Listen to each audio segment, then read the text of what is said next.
حسد جو ہے نیکیوں کو کھا جاتا ہے، اور اسی لیے اس کو سارے سجدے ضائع ہو گئے۔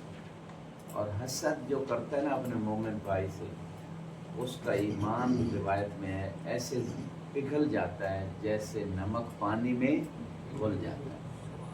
نمک پانی میں جلدی سے گھل جاتا ہے، کتنی دیر وہ رہے گا۔ اسی طرح حسد جو ہے نا وہ ایمان کو پگھلا دیتا ہے، ختم کر دیتا ہے مومن بھائی سے۔ اللہ کل حال یہ ہمارا موضوع نہیں ہے۔ تو میرا جو سابقہ ہفتہ جو میں نے بتایا تھا توحید فی الطاعہ،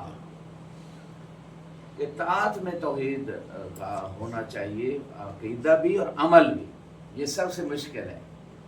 خدا کو ذات میں وحدہ لا شریک ماننا آسان ہے، صفات میں بھی ماننا بعض صفتوں میں آسان ہے، خصوصاً رازقیت والی صفت میں عملی طور پہ، یعنی عمل سے پتہ چلتا ہے یہ اس کا عقیدہ صحیح ہے یا صحیح نہیں۔ عمل بتاتا ہے کہ ایمان، روایت میں کسی کا ایمان چیک کرنا ہو کس درجے کا ہے کیسا ہے، اس کے عمل کو دیکھیں۔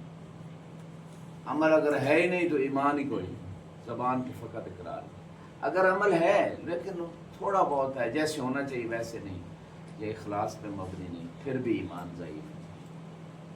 تو عمل ٹیسٹ ہے ایمان کا، عمل آئینہ ہے ایمان کا۔ ایمان اپنا بھی چیک کرنا تو عمل اپنا انسان خود دیکھے۔ انسان اپنے نفس پہ بصیرت رکھتا ہے، انسان اپنے نفس پہ بصیرت رکھتا ہے۔ قرآن میں آیا تھا نا، انسان کو اپنے نفس پہ اپنے آپ کو زیادہ بہتر جانتے ہیں، ٹھیک ہے نا۔ دوسرے لوگ ممکن ہے اتنا نہ جانتے، خود انسان اپنے آپ کو بہتر جانتے ہیں۔ لہذا اس مقام پہ جو بات ہو رہی ہے کہ توحید فی الطاعہ، بعض اوقات بندہ ایک امر میں طاعت خدا سے نکلا سارا کچھ ضائع ہو گیا۔ واضح شیخ ہے آپ کا یاد کر رہے ہیں کوئی چیز کوئی ضروری چیز تو نہیں، میسج آ رہا۔ درود پڑھیں بار محمد والوں،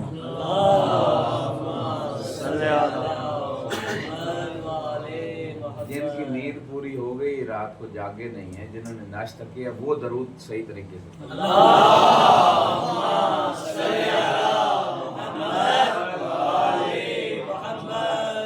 تو 24 گھنٹے کی جنگ ہے، یہ پچھلے بندے آگے آ جائیں، جگہ جو خالی پڑی ہے پتہ چلے نا بندہ میرے ساتھ یعنی چل رہا ہے علمی طور پہ یا کہیں اور خیالوں میں تو نہیں کہوں بیٹھ سلامت رہے۔ تو توحید فی الطاعہ بڑا مشکل مرحلہ ہے۔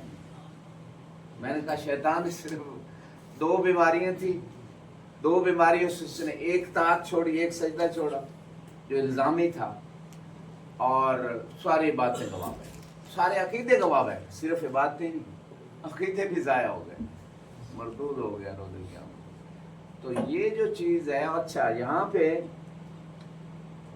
امام رضا علیہ السلام کا فرمان،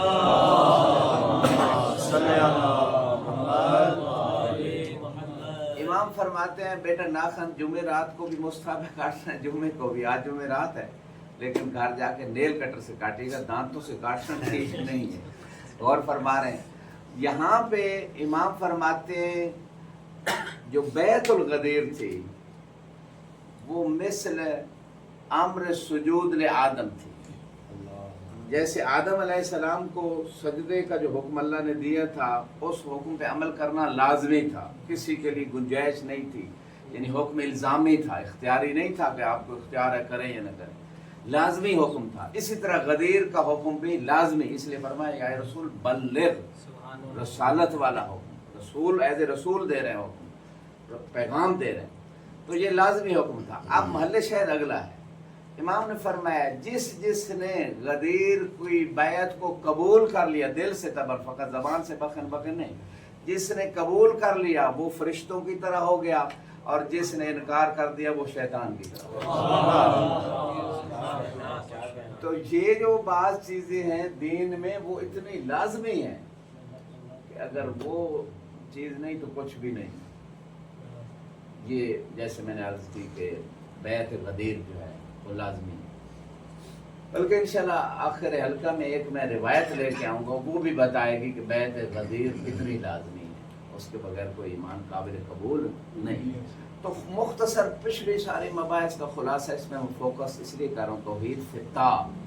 ہم 24 گھنٹے جو ہمارے حالات ہیں، ہماری آنکھ دیکھتی ہے، ہمارا کان سنتا ہے، ہماری زبان بولتی ہے، ہمارا دماغ سوچتا ہے، ہمارے پاؤں چلتے ہیں.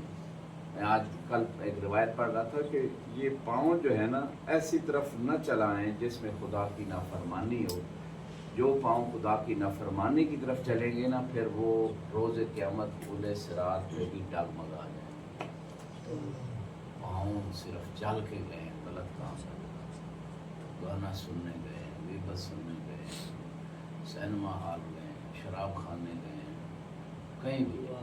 تو یہ جو یعنی انسان کے اعضاء و جوارے چاہے ظاہری ہیں چاہے باطنی، 24 گھنٹے ہم سے اعمال ہو رہے ہیں. ہم سو بھی رہے ہیں تو ہم سے اعمال. سونا بھی ایک عمل ہے، کھانا بھی ایک عمل ہے، سوچنا بھی ایک عمل ہے. تو یہ اعمال ہم سے ہو رہے ہیں. اب ہر عمل میں یا ہم پروردگار کے فرما بردار ہیں یا نہ فرما بردار. اگر فرما بردار ہوئے تو ہمارا توحید فی الطاعت والا عقیدہ بھی ٹھیک ہے، عملی طور پہ ہم ثابت کر رہے ہیں. اور اگر کسی ایک عمل میں بھی جس لحظہ کم از کم کسی کے یہاں تکبر آ گیا، کوئی ایسے عجب آ گیا، حسد آ گیا، اس لحظہ وہ توحید فی الطاعت میں نہیں ہے، وہ شرک میں ہے. اور یہ خطرناک مرحلہ ہوتا ہے. فوری توبہ کرے اس سے، جو ہی ملتفت ہو، اگر اس سے ایسی غلطی ہوئی ہے اعمال ظاہریہ یا باطنیہ سے، فوری توبہ. کہیں ایسا نہ کہ ایک سا یعنی کچھ دیر مہلت دی جاتی بندے کو توبہ کر لے، اس کے بعد لکھتے ہیں یہ نو ساری فائلیں. وہ کچھ وائرس ہوتے ہیں نا موبائل یا لیپ ٹاپ میں، وہ ساری فائلیں اڑا دیتے ہیں یا نہیں. اسی طرح یہ گناہ کبیرہ، یہ بھی فائلیں اڑانے والے ہیں. غیبت کے بارے میں دیکھ لیں، ہر گناہ اسی طرح ہے. تو عقیدے میں اسی طرح کچھ چیزیں ہیں. تو مختصر یہ توحید فی الطاعہ یہ ایک ایسی چیز ہے کہ اس میں ہمیں 24 گھنٹے کام کی ضرورت ہے، بڑی معرفت کے ساتھ ہر عمل کرنے کی ضرورت ہے. اور کہیں سے تھوڑی سی ہم سے غفلت ہوئی تو یہ نہ ہو کہ ہمارا پچھلا بھی سارا ضائع ہو جائے اور آگے بھی مسائل کھڑے ہو جائیں. تو یہ حساس ترین مسئلہ ہے توحید فی الطاعہ والا. اور یہ عمل سے پتہ چلے گا، عمل سے زندگی بنتی ہے. یہ خاکی اپنی فطرت میں فطرتاً جو ہے یہ انسان یعنی نہ نوری پیدا ہوا، نہ یہ ناری سے مراد جنات نار سے بنے، فرشتے نور سے بنے، اور بشر جو ہے وہ مٹی سے بنا. ٹھیک ہے، اللہ کہ محمد و آل محمد کو اللہ نے وہ ایک عالم انوار میں نوری خلقت تھی اور عالم بشریت میں وہ بشری اور خاکی خلقت دی ہے، وہ ایک الگ. تو یہ توحید فی الطاعت میں نے 2 آیتیں پچھلے ہفتے پیش کی تھی، بڑی مہم، ان کو یاد رکھنا ضروری ہے. توحید فی الطاعت اگر کسی کو یاد ہے تو وہ سنا دے، لکھا کریں جا کے مین پوائنٹس گھر میں. اگر ادھر ٹائم نہیں ملتا ادھر لکھ لیا کریں مین نقطے، آیتیں، روایتیں، مین پوائنٹس. یہی آپ کی تقریریں بنے گی کل کو، یہی آپ کے درس بنے گی. ٹھیک، وہ ٹیلی گرام میں تو آ گئی، ٹیلی گرام پہ آ گئی نہیں، آڈیو ریکارڈ. ہاں انشاءاللہ لنک دوبارہ سینڈ کر دیا جائے گا واٹس ایپ وغیرہ میں، آپ جوائن کر لیں. تو یہ جو ہے توحید فی الطاعت پہ 2 آیتیں کسی کو یاد ہیں. ایک افرأیت من اتخذ الہہ ہوا، کیا تو نے ایسے شخص کو دیکھا ہے جس نے اپنے دل کی خواہشوں کو اپنا معبود بنا لیا. جو دل کرتا ہے وہ کر لیتا ہے. ایک طرف اللہ کی مرضی ہے، 24 گھنٹے ہماری طرف کوئی نہ کوئی حکم ظاہر و باطن اعمال میں ہماری طرف خدا کا حکم متوجہ ہے. یا وہ فعل واجب ہوگا یا مستحب ہوگا یا حرام ہوگا یا مکروہ ہوگا یا مباح ہوگا. ہر چیز میں، ہر فعل میں 5 حالات سے خالی نہیں ہیں. اور اس کے مقابلے میں اگر یہ ساری چیزیں ہم اصلا واجب ہے ہم چھوڑ رہے ہیں تو پھر وہ معبود نفس، اپنے نفس کو معبود بنا رہے ہیں، اپنی خواہشات. تو یہ 24 گھنٹے اگر ہم ایک دن محاسبہ کر لیں، کیونکہ ہمارا یہ جو درس ہے نا یہ مکسچر ہے، یہ کشکول ہے. جیسے کشکول میں اب عقائد بھی ہیں، تہذیب نفس بھی آ گئی، اس میں تہذیب نفس آ رہی ہے. تو محاسبہ سونے سے پہلے کرنا چاہیے. معصوم فرماتے ہیں من لم یحاسب نفسہ کل یوم لیسا من نفس. وہ ہمارے شیعوں میں سے نہیں جو روزانہ اپنا حساب و کتاب